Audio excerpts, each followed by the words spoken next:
Lai Fubara of Rivers has expressed profound gratitude to President Bola Tinubu for his intervention in the political crisis that rocked the state recently. Fubara's gratitude in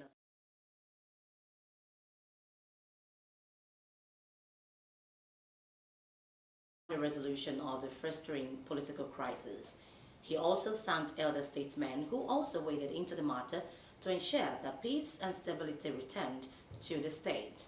The governor gave assurance that he is always willing and ready to embrace the path to lasting peace and tranquility. Fubara further promised his commitment to consummating all other efforts and initiatives by the president and other well-meaning Nigerians towards the permanent resolution of the crisis. The chairman of the National Peace Commission and former head of state, Abdulsalami Abubakar, has announced that parties and stakeholders involved in the Imo, Kogi, and Bayelsa governorship elections will sign a peace accord on Wednesday, November the 8th. Abubakar said the essence of the peace accords by political parties and other election stakeholders in the state is to pledge their commitment to peaceful, transparent, and equitable elections in their respective states. He stressed the need to commit to a peaceful and conducive environment, adding that the elections in the state provided an opportunity to underscore unwavering commitment to peaceful democratic transitions, setting an inspiring example for the entire nation.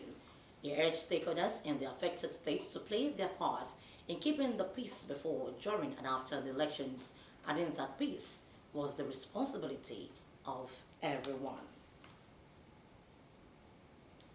Meanwhile, the appeal court sitting in Lagos has affirmed Jaribe of the People's Democratic Party, winner of the Cross River North Central District.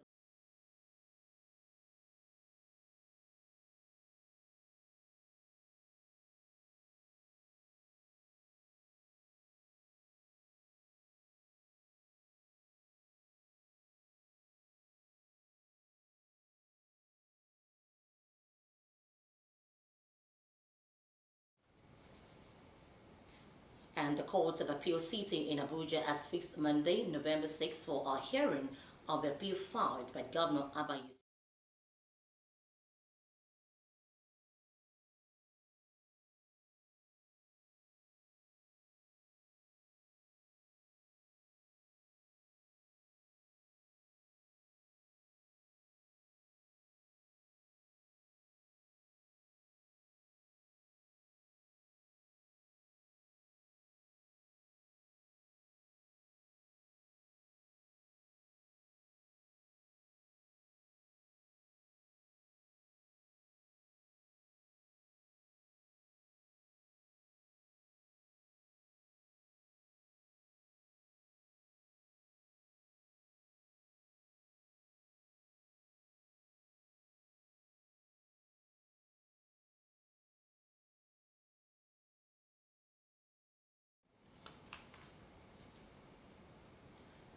And Kano State Deputy Governor Aminu Kwazo has revealed that the current administration and the state inherited a debt of 500 billion naira from the immediate past government of Abdullahi Ganduje.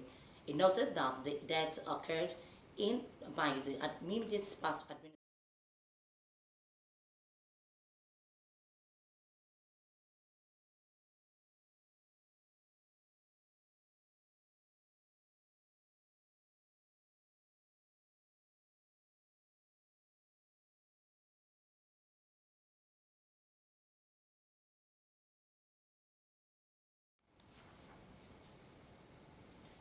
Agosto and Co. has signed an A rating to Dua Investment Company Limited, OICL. The rating was based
You're still watching Osrc News at 7. After the break, we'll bring you more stories. Please stay with us.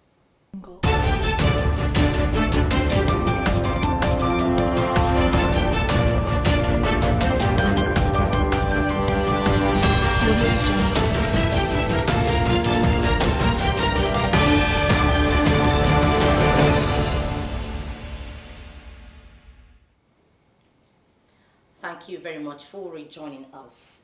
You can watch us live on our website www.osrc.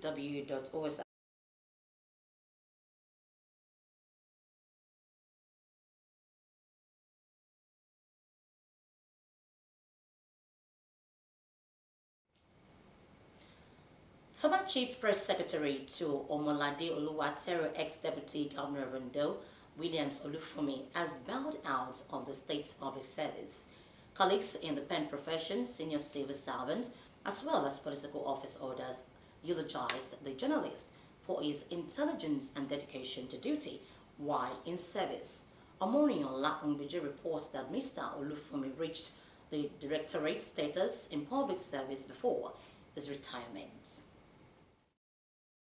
Mr. Williams Olufumi is a journalist with bias for investigative and interpretative journalism, a brave and courageous pen professional. He was employed by Ondo State Government into the State Radiovision Corporation (OSRC) on 1st November 1988 and was among the few that covered the trial of General Oladipo Dia, a former chief of general staff in Buruku Barracks, Jos, during the Platon coup episode in Nigeria. A well-known motivator in the industry, Williams Olufumi was once arrested by the Ife faction during the Modakeke-Ife fratricidal war before a contingent of mobile policemen rescued him and his cameraman, Bobo Check, which has become a household name, has its name written in gold in showcasing the successes of Ondo State governments from one administration to another through various initiatives.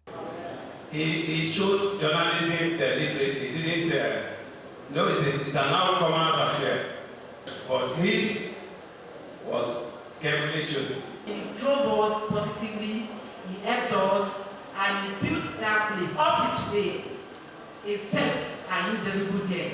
He coordinated and supervised the production of an analytical Walking the Talk program, Enduring Legacies, Caring Heart, and the Yoruba version, which were aired in major media outfits in Nigeria, attracting the attention of the then CBN governor and thus facilitating a 2 billion naira grant to the toiling masses, market women, artisans, and traditional birth attendants in Ondo State, among others. A recipient of many awards from government and professional bodies, Williams Olufumi was engaged in many state government ad hoc committees and has always ignited the spirit of teamwork, which brought out the best in the staff under his supervision.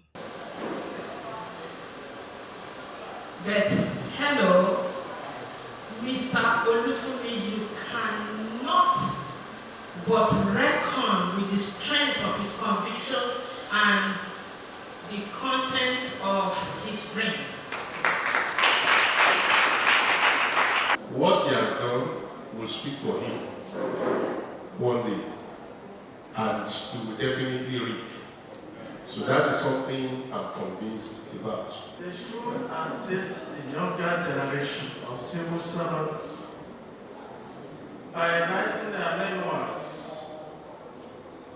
Write your experiences so that people will read them and benefit from them. And an excellent journalist.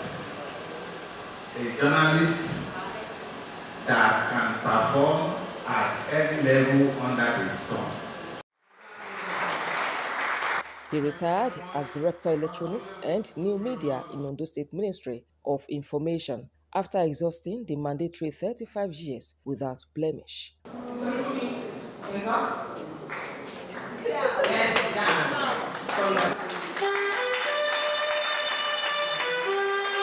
Colleagues, church members from Deeper Life Bible Church, where he is a pastor, testified to his wealth of experience while in service. Pastor Olufumi is an absolute, entirely, completely a good man. He's a special brand that God created for the family. The dedicated journalist with 2 master's degrees, Mr. Williams Olufumi and wife, returned all glory to God for the privilege to serve humanity. My colleagues,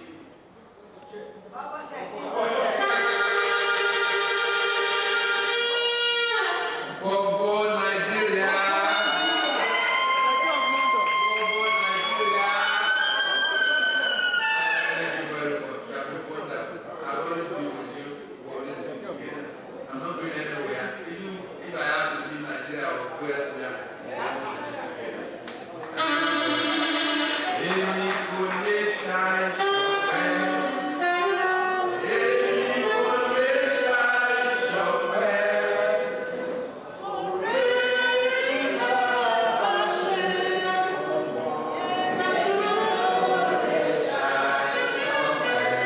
The pen-down ceremony, which took place at the NUJ Secretariat, Akure, had in attendance distinguished personalities. Omoriola Humbeji, Osrc News. President of the National Union of Road Transport Workers NURTW, Tajuddin Barawa, has again called on President Bola Tinubu to call the Minister of Labour and Employment, Solomon Lalong, to order so as not to truncate.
A Canada Harmonized report for October 2023 released in Abuja says about 26.5 million Nigerians in 26 states, including Abuja, may face an acute food crisis. The food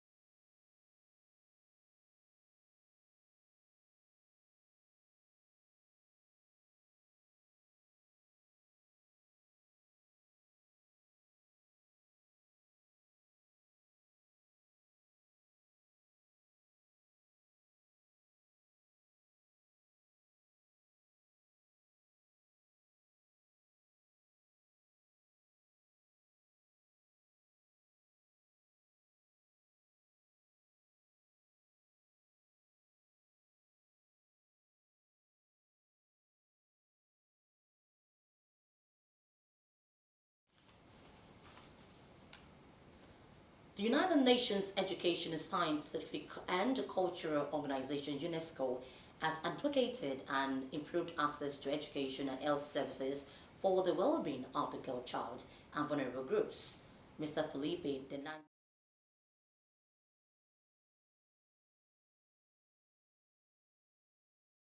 noted that the COVID-19 pandemic had reversed gains made in the education of girls, increased inequalities, deepened the national learning crisis, and exposed them to exploitation and abuse. He explained that girls in Nigeria had fewer educational opportunities, faced health risk due to early and frequent childbearing, HIV, early and unintended pregnancies, gender-based violence, GBV, and harmful traditional practices. He said despite the policies to improve access to health and education, an estimate of 6 to 11 years old was out of school.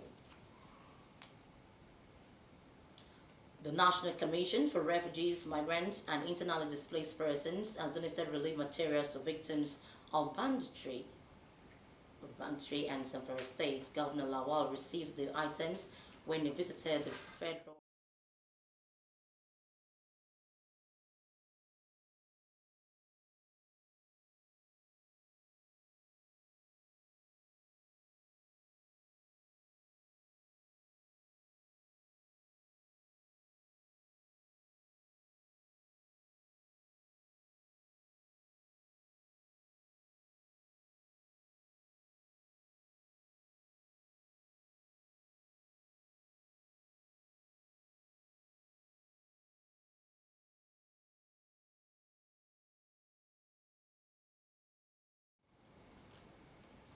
Four officers of the Nigerian Security and Civil Defense Corps NSCDC are found dead following an ambush by gunmen suspected to be sea pirates in Bakana Community, Rivers.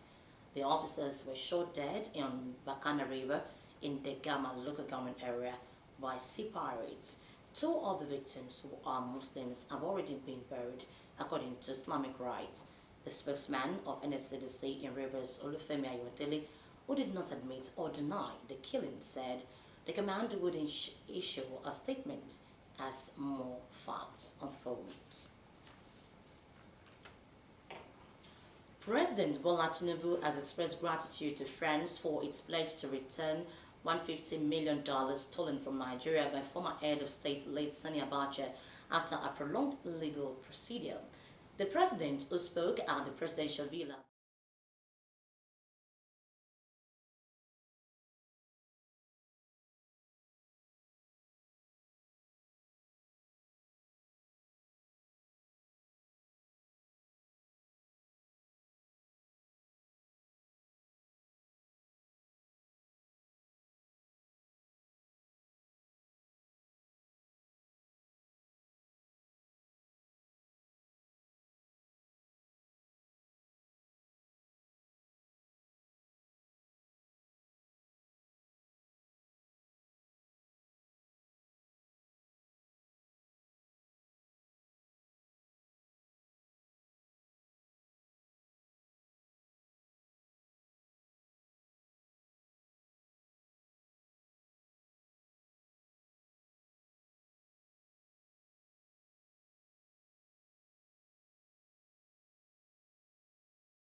on the foreign scene, more than 150 people have been killed after an earthquake struck remote western Nepal.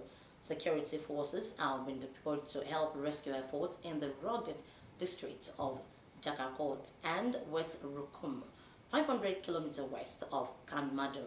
Strong tremors were felt far away in the Nepalese capital and in cities in neighboring India, including Delhi. Akitunde Akishimola has more. Massive and deadly earthquake has hit Nepal, killing 150 people. Authorities fear the death toll could climb steeply. The population around the epicenter in the hilly area of Jajakot in the country's west is scattered in remote villages that were hard for rescuers to reach. Nepalese Prime Minister Pushpa Kamal Dahal visited survivors in Jajakot. The quake struck in a district 500 kilometers west of the capital, Kathmandu. Landslide that blocked roads, complicating search and rescue efforts. The tremor registered magnitude 6.4 on the Richter scale with Nepal's National Seismic Authority, while the U.S. Geological Survey pegged it lower. It's the country's deadliest tremor since 2015, when Nepal was hit by two earthquakes that killed around 9,000 people. Whole towns, temples, and other historic sites were destroyed in the Himalaya country at an economic cost of at least $6 billion. Akintunde Akinshimola for Osrc News. And now there is no respite in sight as an Israeli airstrike on an ambulance being used to evacuate the wounded from besieged northern Gaza killed 15 people and injured 60 others. Israel's military said Hamas fighters were killed in the strike and accused the group of transferring militants and weapons in ambulances. Adirunke Kolawole has an update. This video shows the aftermath of an Israeli airstrike outside a Gaza City hospital on Friday, which Israel's military says targeted an ambulance being used to move Hamas fighters, but which Gaza's health authorities, which are run by Hamas, says was transporting wounded civilians out of the besieged city, with a large number of people dying. It comes as Israeli Prime Minister Benjamin Netanyahu made it clear earlier that day there will be no pause in the war with Hamas unless Israeli hostages are released. He had met with U.S. Secretary of State Antony Blinken, who was on his second trip to the country since the October 7 Hamas attacks. part of Blinken's visit was focused on convincing the Israeli government to agree to temporary pauses that would protect Palestinian civilians. But his comment and Netanyahu's response suggests any agreement could still be far away. We are absolutely focused on getting hostages back and getting them back to their families in safety. And we believe that, among other things, a humanitarian pause could help that effort, could facilitate it. The US, like Israel, does not support a ceasefire, but the Biden administration does support a limited pause to the fighting in some areas and has been increasingly lobbying for humanitarian efforts. The White House is also reporting that about 100 American citizens had left Gaza on Thursday. Adirunke Kolawole, Osrc News. Colombia says the guerrilla group will release the father of Liverpool footballer Luis Diaz, whom it abducted.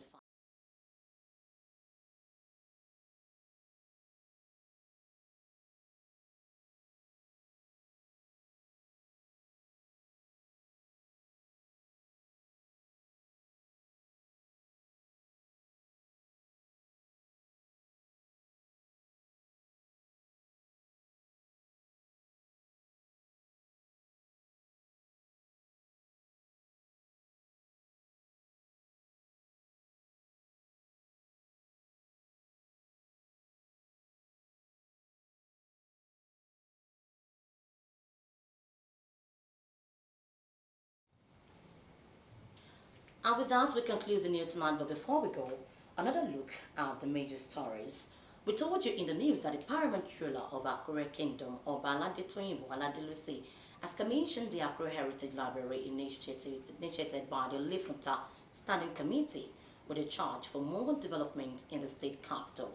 Stakeholders in the Imo, Kogi, and Bayelsa will on Wednesday sign a peace accord as Saturday's governorship elections draw closer.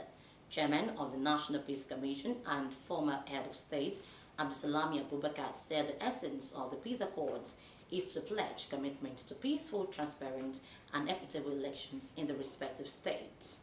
4 officers of Nigeria Security and Civil Defense Corps have lost their lives to sea pirates in Bakana area of Rivers State. And from the foreign scene, we informed you that more than 150 people have been killed after an earthquake struck remote western Nepal. And that's the news tonight. Thank you very much for your time. Good evening.